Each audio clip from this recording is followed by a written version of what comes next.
एक तू सच्चा तेरा नाम सच्चा अनंत पृष्ठ 1024।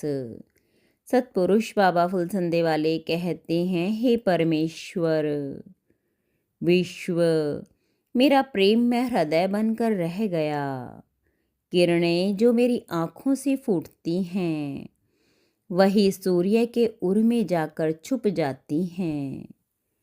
मेरे मानस की मधुर झंकार रस भीनी चंद्रती बनकर संसार के चांदी के रागी अधरों पर बिखर उठती है।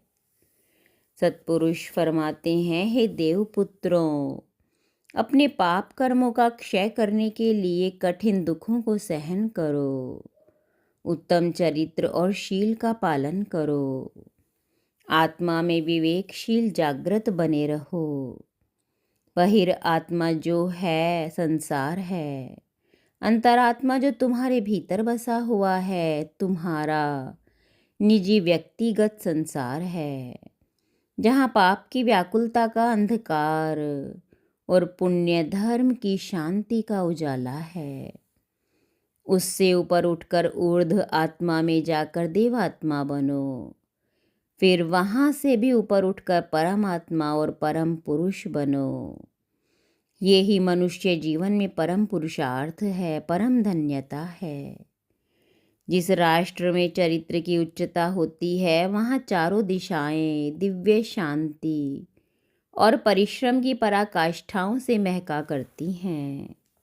और जिस राष्ट्र का चरित्र नष्ट हो जाता है, जिस राष्ट्र के शासक और महात्मा चरित्रहीन हो जाते हैं, वह राष्ट्र रात दिन अग्निकाल की लपटों में धधकता रहता है।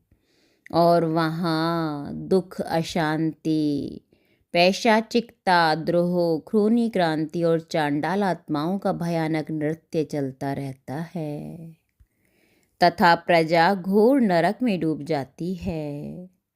जिस साधु का अपने मन पे काबू नहीं, जो गुरु का तिरस्कार करके अपने मन के पीछे चलता है, वह अवश्य नष्ट होता है।